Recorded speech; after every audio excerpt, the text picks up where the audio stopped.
Di sini akan saya bacakan komentar Dr. Gus Abdul Wahab Ahmad, terkenal dengan sebutan Gus Awa, tentang bisnis lembaga zakat atau perusahaan lembaga zakat, seperti beliau sampaikan di dalam tulisan beliau.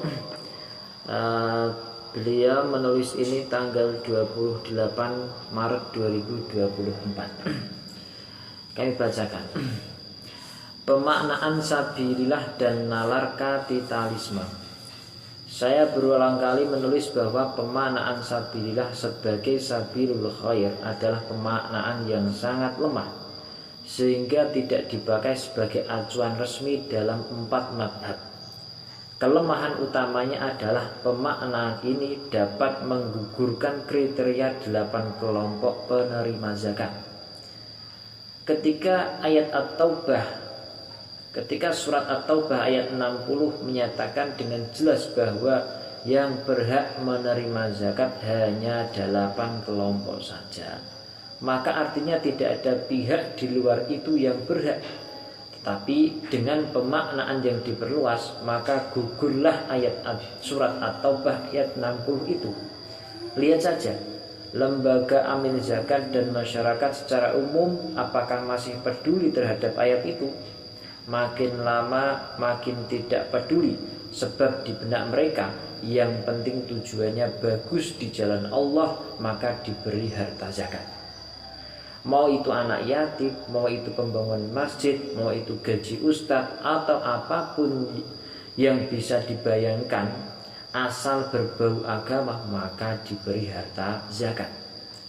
Semua ini berawal dari adanya tulisan nukilan yang dilakukan oleh Imam Al-Qaffal dalam tafsirnya yang ditulis waktu beliau masih berfaham Mu'tazilah, yang menyatakan bahwa sabilillah adalah semua tujuan kebaikan.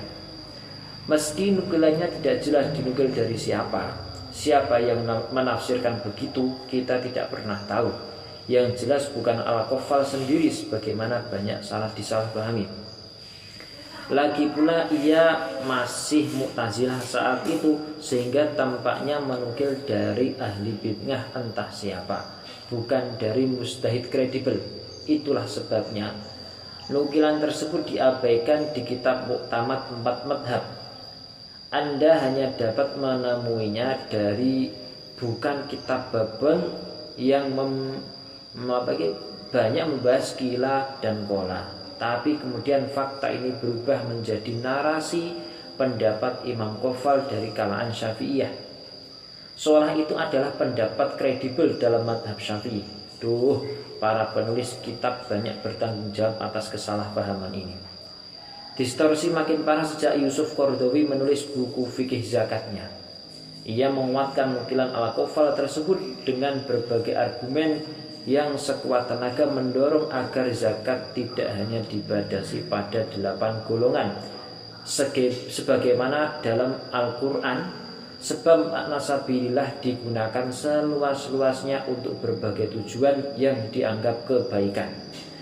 Buku tersebut kemudian menjadi semacam kitab suci bagi para pengurus lembaga zakat agar mereka leluasa menggunakan harta zakat untuk apapun, asalkan dianggap baik, termasuk untuk memperkaya lembaganya tentu saja. Dari sinilah nalar kapitalis bermain. Masyarakat muslim wajib zakat dianggap sebagai potensi besar untuk menghasilkan sumber uang.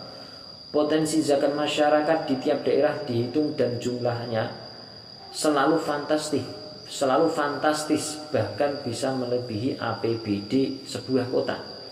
Penyalurannya juga tidak terbatas lagi, sehingga bisa dipakai untuk apapun yang dianggap baik. Dengan itu muncullah ide untuk mengelola potensi harta yang begitu besar tersebut agar tidak menguap begitu saja. Pengelolaannya dilakukan oleh lembaga yang bertindak seperti sebuah perusahaan pada umumnya, sehingga saya sebut saja sebagai perusahaan zakat sebagai penekanan dramatis, dan perusahaan zakat pun bermunculan dengan ide-ide besar mengelola perputaran uang yang jumlahnya fantastis. Pintu masuk profit perusahaan atau dianggap lembaga zakat adalah pada jatah amil yang tidak diatur secara tegas dalam Al-Quran berapa porsinya. Dengan begitu perusahaan merasa bebas mengambil jatah dari harta zakat yang diterimanya. Apalagi regulasi pemerintah nomor 14 tahun 2014 juga tidak menyebutkan secara jelas berapa persen yang boleh diambil sebagai hak amil. Dengan demikian, lembaga zakat dapat mengambil profit untuk lembaganya dan pengurusnya tentu saja. Masih ingat kasus ACT yang pengurusnya hidup mewah dari uang zakat dan donasi masyarakat? Padahal kalau merujuk kepada kitab fikih, jatah amil hanyalah jatah sewajarnya atau ongkos standar sesuai pekerjaan yang dilakukan setiap individu amil. Dengan kata lain, ia dibayar sesuai upah standar sesuai jenis pekerjaannya, tidak boleh lebih. Sebab itulah Khalifah Umar bin Khattab pernah menghukum Sayyidina Abu Hurairah dengan dugaan mendapat terlalu banyak harta setelah diangkat menjadi amil.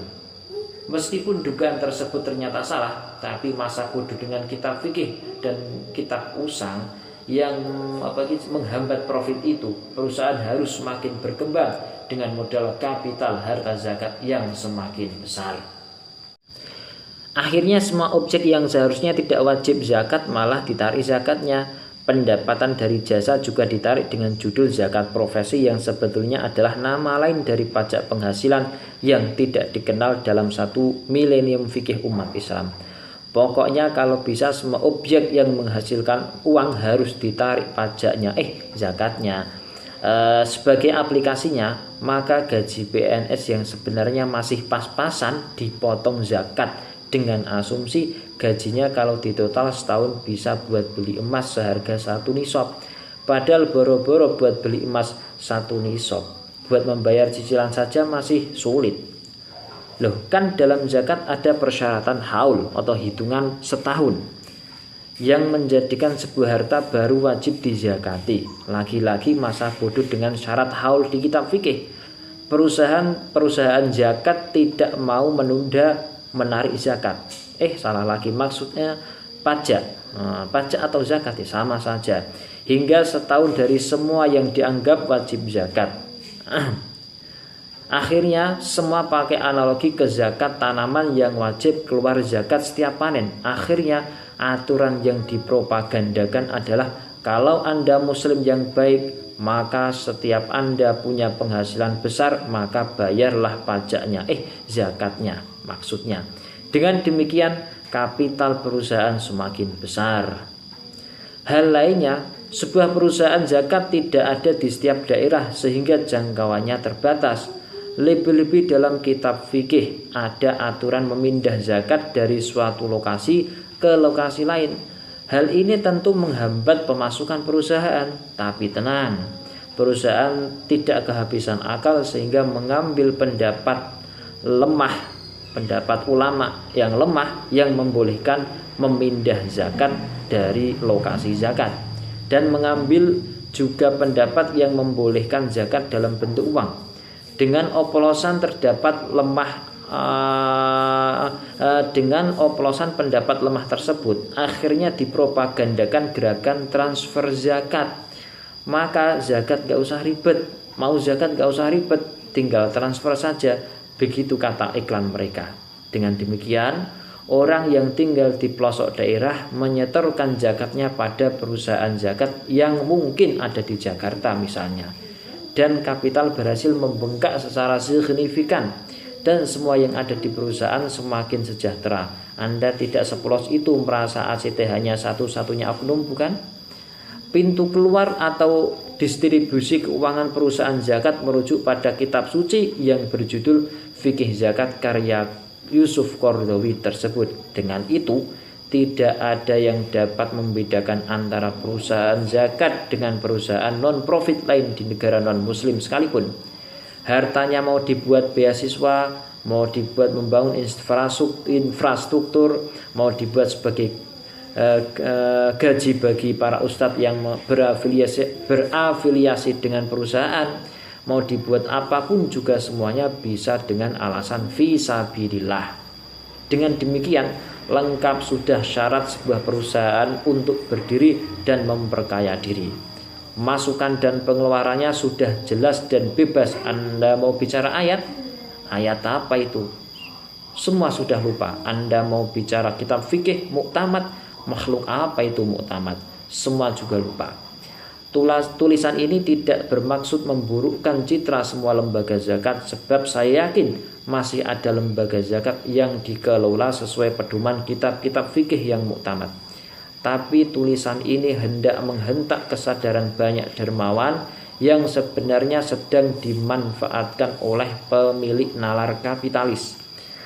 Tulisan ini juga sebagai pengingat bagi kawan-kawan penggiat kajian fikih yang ingin tampil beda dengan menukil qaul-qaul dhaif yang tanpa kalian sadari sudah menjadi amunisi bagi perusahaan zakat menambah profitnya dengan cara melanggar aturan kitab fikih standar. Semoga bermanfaat. Ini komentar dari Gus Abdul Wahab Ahmad. Semoga bermanfaat. Assalamualaikum warahmatullahi wabarakatuh.